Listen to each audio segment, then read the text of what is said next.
Kalau ini sampai Jokowi nggak bayar, nggak bisa lobby yang bagus, ya Cina juga bisa bongkar. Jokowi bisa masuk penjara loh. Jadi nasibnya Jokowi itu di tangan RRC, ya. Tidak akan ada yang bisa bongkar. Ya mungkin salah satu caranya si Purbaya ini kan nggak suka banget sama Jokowi. Jadi salah satunya cara adalah digembosin, proyek-proyek Cinanya digembosin supaya Cinanya teriak, maka Jokowinya dibongkar, ya kan? Kelar Jokowi itu saat itu.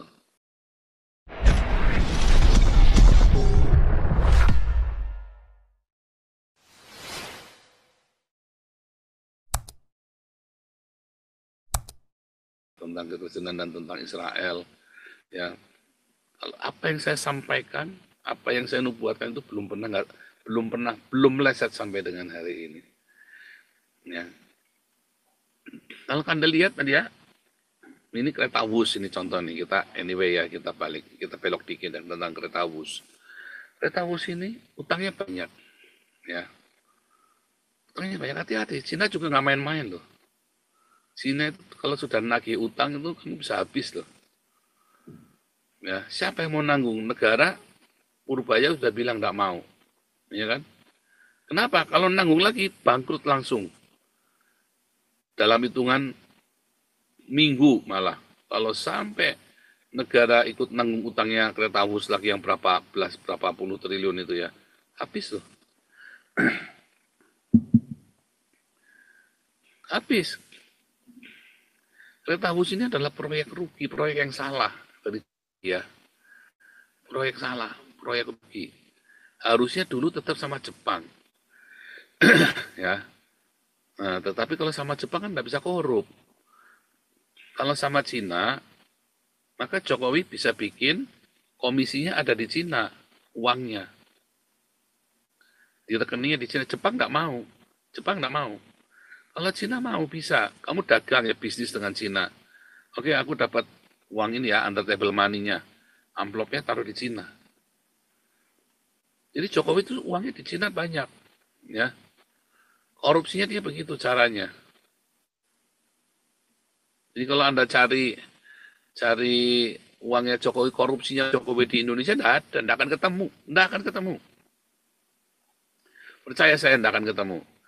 Korupsinya Jokowi, makanya Jokowi itu rajin dengan Cina, investasi, narik utang, narik ya proyek-proyek dari Cina. Karena dia bisa kasih nomor rekeningnya di sana.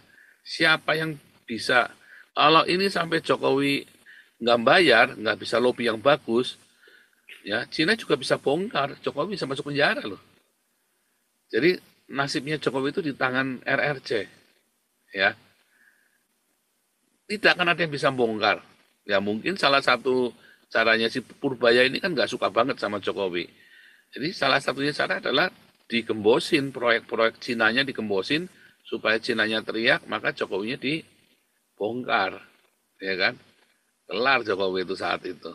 Nah itu opini saya ya. Oke, yang menonton sudah 1,1K ya, luar biasa. Jangan lupa sawerannya dan sesajennya ya, nih ya untuk Jibril ya. Waduh, kalau Anda tidak kasih sesajen buat Jibril, repot ini saya nanti ini. Pak Paul, Ya, Om Bro. nah ini tadi menarik mengenai Israel ini ya. Jadi kalau kita lihat apa namanya Hikmahanto Juwana ini, dia kan pakar hukum internasional. Apa dia lupa dengan deklarasi Montevideo tahun 1933 tentang syarat berdirinya sebuah negara ya? Syarat berdirinya sebuah negara itu yang pertama itu harus punya penduduk yang tetap. Nah, yang kedua wilayah yang ditentukan. Ketiga punya pemerintahan ya. Keempat punya kemampuan atau kapasitas untuk mengadakan hubungan dengan negara lain. Kalau kita lihat yang namanya negara entitas Palestina, apakah punya penduduk yang tetap? Mereka pendatang kok, pendatang dari Arab. Ketika orang-orang Yahudi mulai membuka tanah-tanah pertanian, pendatang dari Arab ketika ketika ya Khalifah yang ketiga itu ya Umar bin Khattab atau ketika Ottoman Turki mulai mulai menguasai tanah Kanaan gitu. Nah, kemudian kalau dikatakan apakah punya wilayah, satu di Gaza, satu di tepi barat, apakah itu dulu pernah dalam sejarah pernah menjadi wilayah negara Palestina atau kerajaan Palestina atau Kesultanan Palestina? Nggak pernah. Yang jelas pernah dikuasai oleh Ottoman Turki gitu. Beratus-ratus tahun ya, 600 tahun apa ya, dikuasai oleh Ottoman. Kemudian pemerintahan, ya jelas pasti nggak ada. Hamas dengan Fatah, Israel dengan perjanjian Oslo, perjanjiannya bukan dengan otoritas Palestina atau Fatah sekarang. Jadi siapa yang mau jadi wakil bangsa Palestina? Ya. Nah, kalau kita lihat ini sebetulnya mau bicara syarat satu negara, ya semua harus kembali ke Deklarasi Montevideo tahun 1933. Nah, disinilah akhirnya argumen palsunya Hikmahanto Juwana itu terbongkar di sini gitu. Artinya dia seorang profesor doktor kaburator bocor, kok lupa dengan deklarasi ini, ya? Apakah yang kita sering bahas di sini? Apakah pernah ada bahasa Palestina atau etnis Palestina? Nggak ada. Itu Pak, yang ada bahasa Arab, ya. Etnisnya etnis Arab, campuran dari berbagai wilayah gitu. Jadi kalau dibandingkan dengan Yahudi, Yahudi bahasanya sampai sekarang masih sama dengan 3.500 tahun yang lalu. Ya, jadi ini semua ini kalau dikatakan framing-framing dan kepalsuan-kepalsuan ini dikatakan oleh orang-orang sebelah ini, orang-orang Muslim ini mengatakan bahwa Israel menyatakan diri sebagai negara tanpa batas wilayah yang jelas tahun 1948. Kalau kita lihat sejarahnya, deklarasi PBB 121 1948, jelas itu ada partisinya, menjadi bagian dari komunitas Arab di tanah perjanjian, mana yang menjadi negara Israel, yang menjadi wilayah negara Israel, itulah yang dijadikan negara oleh Israel. Tetapi apa yang terjadi? Kelima negara Arab tidak setuju dan menyerang Israel secara bersama-sama pada waktu itu, dan mereka kalah perang melawan Israel. Demikian juga tahun 56, ya, tahun 67, 73, dan seterusnya. Nah, jadi apa namanya ya? Framing-framing palsu ini semakin mereka ngotot memaksakan Israel harus memberikan tanah. Mereka mau berniat merampas tanah Israel, merampas tanah perjanjian yang tertulis di Alkitab. Nah, itu sebetulnya tujuannya. Nah, ini memang kita harus tegas gitu. Jangan kayak pendeta siapa tadi itu yang Pak Paul tunjukkan videonya itu, Florian Napitupulu. Udah hilang namanya Pak. Dulu kalau nggak salah dia pernah jadi pendeta di Pondok Indah itu ya. Pendeta gereja berbahasa Inggris itu kalau nggak salah ya. Pernah dengar namanya di situ ada gitu. Kemudian juga masih ada hubungan keluarga dengan LBP kalau nggak salah orang ini gitu. Kok bisanya bikin mengganti isi Alkitab Allah Abraham, Ishak dan Ismail, itu luar biasa. Saya geleng-geleng kepala Pak kalau masih ada pendeta-pendeta yang begini. Terus ada pendeta-pendeta yang ikut-ikut ngutukin Israel di Monas. Waduh, dari PGI pula itu waktu itu. Ngeri kali. Nah, jadi begitulah Pak Paul. Jadi kalau kita lihat di Konoha ini, ya saya kira Pak Purbaya nggak bisa melakukan banyak. Karena apa ya? Karena memang sudah semua ini sudah dikapling-kapling sama para politisi-politisi dan partai-partai politik ini. Aset, kekayaan, dan sumber daya negara ini.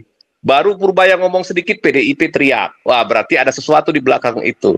Coba lihat, saya nggak yakin Purbaya bisa bertahan lama dari rongrongan para politisi dan para oligarki ini, terutama politisi dari partai-partai. Ya, kalau Pak Prabowo satu waktu nggak tahan tekanan, dia pasti akan ganti Pak Purbaya. Kenapa? Karena tekanan politik ini. Makanya kemarin, waktu ada wacana mau darurat militer itu, walaupun sebetulnya agak berat ya, tapi di satu sisi kalau mau perubahan memang harus darurat sipil Pak, seperti waktu itu. Artinya militer harus mengambil alih. Tetapi kemarin si Pak Safri Samsudin memang udah rencana mau ambil alih karena sudah nggak terkontrol lagi. Kenapa? Untuk perubahan ke depannya. Tetapi justru politisi dari Gerindra sendiri yang menghambat. Siapa? Sumi Dasko itu ya. Nah, itu yang menghambat, jangan nanti ini. Tetapi kalau memang mau perubahan ya memang harus tangan besi Pak Prabowo-nya gitu. Kalau kayak begini-begini aja Pak, ini kayak nari poco-poco Pak, putar kiri, putar kanan, maju, mundur, begitu-begitu aja Pak Paul. Nggak akan bisa ada perubahan Pak Paul, percayalah gitu. Mau buka hubungan diplomatik dengan Israel atau buka hubungan dagang, juga nggak akan mungkin. Ya sebetulnya kalau mau buka hubungan dagang bisa saja Pak. Jadi ada beberapa negara itu, misalkan kita buka kantornya di Singapura, bukan harus di Konoha gitu ya.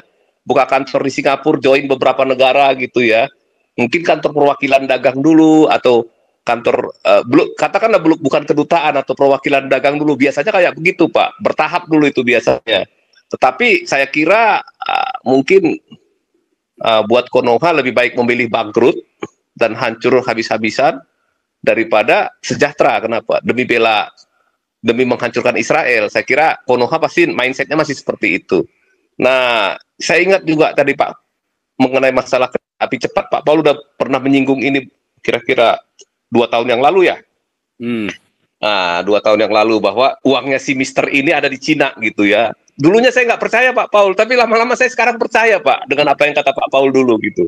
Oke Pak Paul, lanjut Pak, silakan. Itu tuh bukan rahasia umum. Kita kalau pernah impor dari Cina, kita pernah dagang, kita trader itu udah tahu cara mainnya begitu. Itu udah bukan rahasia lagi. Kalau semua orang glodok itu tahu, orang glodok itu tahu, ya. Memang caranya begitu. Ya bisa begitu. Makanya sekarang mereka nggak mau suruh orang, mereka akhirnya si orang glodok ini dia kantor sendiri karena diakalin sama anak buahnya. Jadi dia buka kantor sendiri di Hong Kong, karena kan harus dari Hong Kong, pakai trader Hong Kong. Betul Pak. Kalau orang Iya, makanya sangat mengherankan perjanjian dengan Jepang, government to government B2B, itu dengan bunga 0,1%. Cancel ya, gila ya. Nah, di cancel dengan biaya yang lebih murah, kemudian di cancel, dipindahkan ke Cina dengan perusahaan Cina, jadi swasta ke swasta gitu, dengan pinjaman uang kalau nggak salah bunganya 2,2%, ya, dengan nilai triliun yang digelembungkan lebih gede gitu. Tapi justru ini kenapa yang diterima dan yang Jepangnya dibatalkan? Nah, dari Agus Pambagio itu kan pengamat kebijakan publik ya, juga dia cukup akurat, dia punya data-data dan pengamatan biasanya. Saya kira dia benar. Kenapa? Karena ya memang ada sesuatu yang aneh di sini Pak. Cuman KPK nggak berani masuk ke sini. Ini melibatkan Mulyono dan Darfather mungkin gitu ya. Kita nggak tahu juga. Tetapi ya aneh gitu menurut saya. Kenapa yang bunganya kecil justru ditolak dan dibatalkan mendadak loh Pak. Jadi ibaratnya Bapak udah punya tender dengan orang, tender itu Bapak tarik pindahin ke perusahaan lain gitu. Kira-kira begitu Pak Paul. Ngeri loh itu Pak kalau dari dunia bisnis gitu.